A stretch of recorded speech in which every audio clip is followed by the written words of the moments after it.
বিপদে পড়লে আল্লাহ সুবহানাহু ওয়া তাআলা আপনার কণ্ঠটা শুনতে চান। কখনো আপনাকে কেন আল্লাহ বিপদে ফেলেন জানেন? কারণ দীর্ঘদিন আপনি আল্লাহকে ভুলে গিয়েছিলেন। এই ভুলে যাওয়ার কারণে আল্লাহ সুবহানাহু ওয়া তাআলা আপনার আওয়াজটা আবার শুনতে চান। তুমি আবার আমাকে ডাকো, ইয়া রব, ইয়া রব বলে তুমি আমাকে ডাকো, ইয়া ইলাহি বলে তুমি আমাকে ডাকো, ইয়া রহমান, ইয়া রহিম বলে তুমি ডাকো। আমি তোমার ডাকে সহায়তা চাই। অনেকদিন তোমার ডাকটা আমি শুনতে পাই না, এই জন্য আমি তোমাকে বিপদে ফেলেছি। তুমি ডাকো আমাকে। ইযা দাআনি ফালইস্তাজিবু, যখন উজিবু দাওয়াতাদ দাঈ ইযা দাআনি, তুমি ডাকো, আমি সাথে সাথে তোমাকে সাড়া দেব, তোমাকে আমি সাড়া দেব। রাতের অন্ধকারে যখন আপনি কষ্টে আছেন, তখন আপনি বালিশের মধ্যে বালিশে শুয়ে শুয়ে অশ্রু না ফেলে সেজদায় দাঁড়িয়ে যান, আপনি সেজদায় লুটিয়ে পড়েন, নামাজে দাঁড়িয়ে যান, সেখানে দু ফোঁটা চোখের পানি ফেলেন, অথবা আল্লাহর সামনে অন্যের কথা, কষ্ট, অন্যের দেয়া কষ্টের কথা মনে করে আপনি চোখের পানি ওইভাবে না ফেলে আপনি যদি মহান আল্লাহ সুবহানাহু ওয়া তাআলার কাছে আবেদন করতে গিয়ে ফেলেন, তাহলে আল্লাহ সুবহানাহু ওয়া তাআলা আপনার সকল প্রয়োজন মিটিয়ে দেবেন। সেই সুযোগটা আপনার সামনে অবারিত, এটা তো আপনার প্রপার্টি, ওয়েলথ, এটা যত্র আপনার ব্যয় করার কোনো অর্থ নাই। যেন তাকদীরের প্রতি বিশ্বাস স্থাপন, এটা আমাদের 1 নম্বর ইস্যু, মনে রাখা দরকার। যা ঘটার তা ঘটবেই, এটাকে কেউ ঠেকাতে পারবে না, কারো পক্ষে ঠেকানো সম্ভব নয়। যা ঘটার তা ঘটবেই। রাসূলুল্লাহ সাল্লাল্লাহু আলাইহি ওয়াসাল্লাম সে কথা বলেছেন, ওয়ালাম আন্নামা আখতাআকা লাম ইয়াকুন লিয়ুসিবুক, যা ঘটবে তাকে তুমি কখনোই বাধা দিতে পারবে না। অতএব তোমাকে তা মেনে নেওয়া, এটা আমাদের দরকার। 2 নম্বর হচ্ছে আমাদের চিন্তার মোড়টা ঘুরিয়ে দেওয়া দরকার। যেই জিনিসটা আমাকে পেরেশানিতে ফেলছে, সেই দিক থেকে আমার চিন্তার মোড়টা ঘুরিয়ে অন্য কোথাও আমাদের নিয়ে যাওয়া দরকার। যদি আমরা সেটা নিতে পারি, তাইলে কেবলমাত্র আমাদের দেখবেন যে আমাদের সমস্যার সমাধান হয়ে যাবে। রাসূলুল্লাহ সাল্লাল্লাহু আলাইহি ওয়াসাল্লাম বলেছেন, আপনাদেরকে এই কথা বলি, রাসূলুল্লাহ সাল্লাল্লাহু আলাইহি ওয়াসাল্লাম বলেন, মান জাআলা হুমুমা হাম্মান ওয়াহিদান হাম্মা আখিরাতি কাফাহুল্লাহু হাম্মা দুনিয়াহু ওয়া মান তাশাআবাত বিহিল হুমুমু ফি আহওয়ালি দুনিয়া লাম ইউবাদিল্লাহু ফি আইয়ি আওদিয়াতিন হালাকা। কেউ যদি তার টেনশন কেবল একটা জায়গার মধ্যে নিবদ্ধ রাখে, নিবেদিত রাখে, তা কি আখিরাত, আল্লাহ সুবহানাহু ওয়া তাআলা তার দুনিয়ার সকল টেনশন দূর করে দেবেন।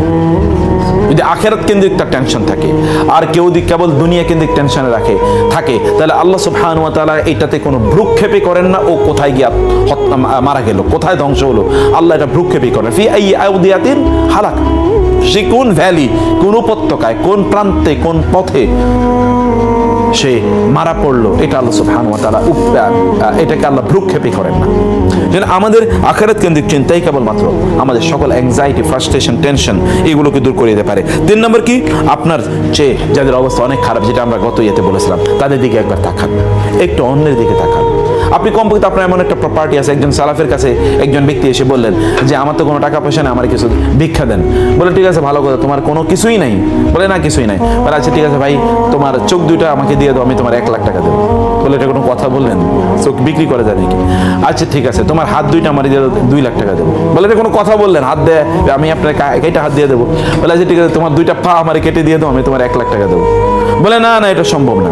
বলে আচ্ছা ঠিক আছে, তোমার কিডনি 2টা আমার দিয়ে দাও, আমি তোমার 2 লাখ টাকা দেবো। এইভাবে তাকে হিসাব করতেছে।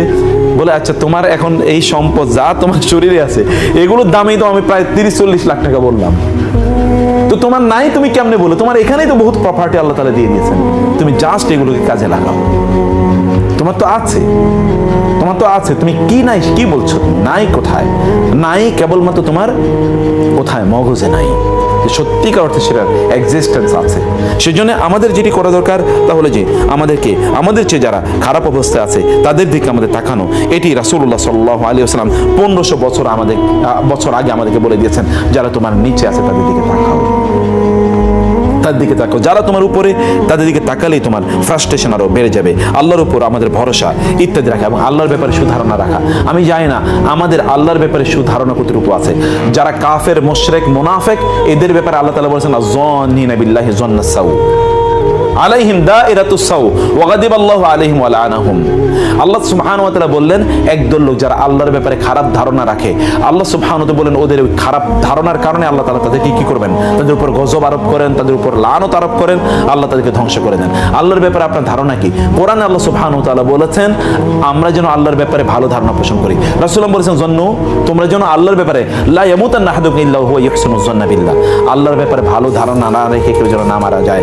রাসূলুল্লাহ বলেন, আল্লাহ তাআলা বলেন, হাদিসে কুদসিতে আসছে, আনা ইনদা যান্নি আবদি ওয়া আনা মাআহু ইযা যাকারানি, আমার বান্দা আমাকে যেমন মনে করে আমি তেমন। আপনি যদি মনে করেন, এই অনুভূতি যদি আপনার অন্তরে আপনি তৈরি করতে পারেন, আমার রব আমাকে কখনোই ধ্বংস করবেন না, তিনি কখনোই আমাকে বিপদে ফেলবেন না, আমার জন্য অকল্যাণ তিনি করবেন না, এই বিশ্বাস যদি সত্যিকার আল্লাহর কসম অন্তরে লালন করতে পারেন, আল্লাহ সুবহানাহু ওয়া তাআলা আপনার হয়ে যাবেন ইনশাআল্লাহ। রাসূলুল্লাহ সাল্লাল্লাহু আলাইহি ওয়াসাল্লাম সে কথাই বলেছেন, আল্লাহ তাআলা বলেন, যখন আমার বান্দা আমার হয়ে যায় তখন আমি তার হয়ে যাই। আল্লাহর জন্য আপনি হয়ে যান, তাহলে আল্লাহ সুবহানাহু ওয়া তাআলা আপনার টেনশন অ্যাংজাইটি তো আল্লাহ তাআলা দূর করে দেবেন, তিনিই তো দূর করে দেয় মালিক আল্লাহ সুবহানাহু ওয়া তাআলা। আলহামদুলিল্লাহিল্লাযী আযহাবা আন্নিল হাযান, কোরআনে আছে যে সেই আল্লাহর জন্য প্রশংসা যিনি আমার টেনশন দূর করে দিয়েছেন। ইন্নামা আশকু বাসি ওয়া হুজনি ইলাল্লাহ ওয়া আ'লামু মিনাল্লাহি মা লা তা'লামুন। আচ্ছা, ইউসুফ আলাইহিস সালাতু ওয়াস সালামকে তার বাবা ইয়াকুব তাকে যে হারালেন, বাবা হারিয়েছেন এবং ভাইয়েরা এনে কি করলো, জামা কাপড় দিল, যে জামাটি কামিজ যেখানে রক্ত মাখা এরকম কামিজ, এবং তারপরে 1-2 বছর না যে তাকে ফিরে পায়নি, 1-2 বছর না, কিন্তু তিনি কি একবারও আল্লাহর প্রতি তার আস্থা একবারও কমেছে? তিনি বলেননি সূরা ইউসুফটা। এই জন্য যাদের ফ্রাস্ট্রেশন আছে তারা সূরা ইউসুফ পড়া দরকার। এটা হাদিসে এসেছে যে তারা সালাফরা তারা বলতেন সূরা ইউসুফ পড়লে অ্যাংজাইটি দূর হবে, কিন্তু বুঝে বুঝে পড়তে হবে, এমনি পড়লে হবে না। সূরা কি হচ্ছে, তিনি বলেছেন ইন্নামা আশকু বাসি ওয়া হুজনি ইলাল্লাহ, আমার সকল ব্যথার কথা আমি কাকে বলছি? আল্লাহকে বলছি, তোমাদেরকে কিচ্ছু বলছি না, কোনো অভিযোগ নাই। ফাসবরুন জামিল, সবরে জামিল মানে কি জানেন? কোরআন আল্লাহ সুবহানাহু বলেছেন সফহুন জামিল, সবরুন জামিল। কোরআন আল্লাহ সুবহানাহু ওয়া তাআলা এরকম জামিল অনেকগুলো জিনিস তিনি বলেছেন। তোমাদের কি সবরুল জামিল মানে কি জানেন? সবরুল জামিল মানে হচ্ছে আপনি এমন ধৈর্য ধারণ করলেন যে এই ধৈর্যের যেই বিষয় ধৈর্য ধারণ করলেন এই বিষয়ে কারোর সাথে আলোচনাই আপনি করেন না, এটাকে বলে সবরে জামিল।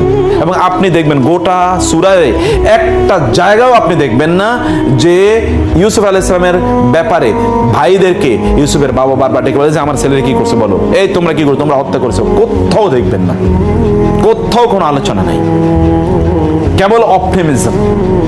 1-2টা জায়গায় যে আলোচনা আছে কেবল অপটিমিজম।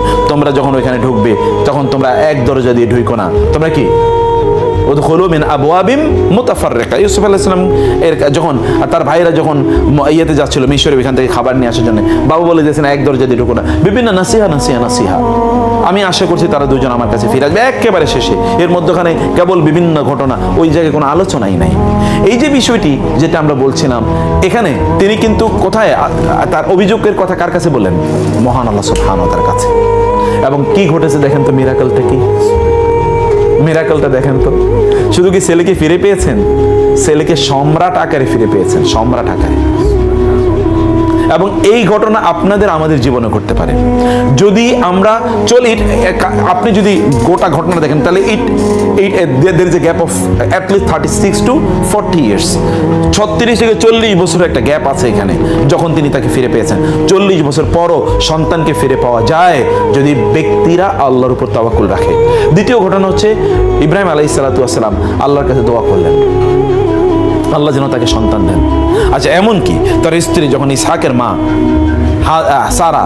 সারাকে যখন এসে ইসহাক আলাইহিস সালাম কে যখন তার মাকে যখন বলা হলো, ফেরেশতারা এসে বললেন যে আপনাকে আমরা এক সন্তানের সুসংবাদ দিচ্ছি যে আপনি সন্তান পাবেন। ক্বালাত ইয়া বুশরা, তখন তারা বলল না, তিনি বললেন যে আলিদু ওয়া আনা আজুজ ওয়া হাদা বালি শাইখা, আলিদু ওয়া আনা আজুজ, আমি সন্তান জন্ম দেব আর আমি বৃদ্ধা এবং বন্ধা, ওয়া হাদা বালি শাইখা, আর আমার স্বামী তো বৃদ্ধা, আমার স্বামী বৃদ্ধ, এই বৃদ্ধ স্বামী, আমি বৃদ্ধা, আবার আমি বন্ধা, আমি সন্তান জন্ম দেব। তিনি অবাক হয়ে বলছেন, তারপরে কি তার সন্তান হয় নাই? হয়েছে কিনা? হয়েছে তো। জাকারিয়া আলাইহিস সালাতু ওয়াস সালাম মারিয়ামের ওইখানে মেহরাবে গিয়ে দেখলেন তিনি খাবার খাচ্ছেন। কোত্থেকে এগুলো আসলো তোমার? তিনি বলেন মারিয়াম ইন্নাল্লাহ ইয়ারযুকু মান ইয়াশাউ বিগাইরি হিসাব, হাযা মিন ইনদি রাব্বি, আল্লাহর পক্ষ থেকে খাবার এসে ফল। তিনি তখন সেখানেই থেকে এসে তিনি তার মেহরাবে দাঁড়িয়ে গেলেন। মেহরাবে দাঁড়িয়ে তিনি বললেন কি, রব্বি লা তাযারনি ফারদান ওয়া আনতা খায়রুল ওয়ারিসিন, হে আল্লাহ আমারও তুমি মারিয়ামের একটি সুন্দর একটা সন্তান, ওর জন্য তুমি আসমান থেকে খাবার নাজিল করে দিয়েছো, আমার যদি এরকম একটা সন্তান হতো। সূরা মারিয়ামে আছে একেবারে শুরুতে তিনি বলেছেন ইন্নী হে আল্লাহ, ওয়াইন্নী খিফতুল মাওয়ালি মিন ওয়ারাই ওয়া কানাত ইমরাআতি আকিরা ফাহাব লি মিন লাদুনকা ওয়ালিয়া। আল্লাহ, আমি এই মাওয়ালিদেরকে ভয় পাই, যখন আমি মারা যাব এই মাওয়ালিরা আবার ধর্ম পরিত্যাগ করে কিনা, আমি এই ভয় আছি। ও ইমরাআতি আকিরা, কিন্তু আল্লাহ আমি তোমাকে কিভাবে বলি, আমার স্ত্রী তো বন্ধা, বৃদ্ধা বন্ধা, তারপরও তুমি আমাকে সন্তান দাও, কারণ আমি তোমার কাছে চেয়ে কখনোই নিরাশ হইনি।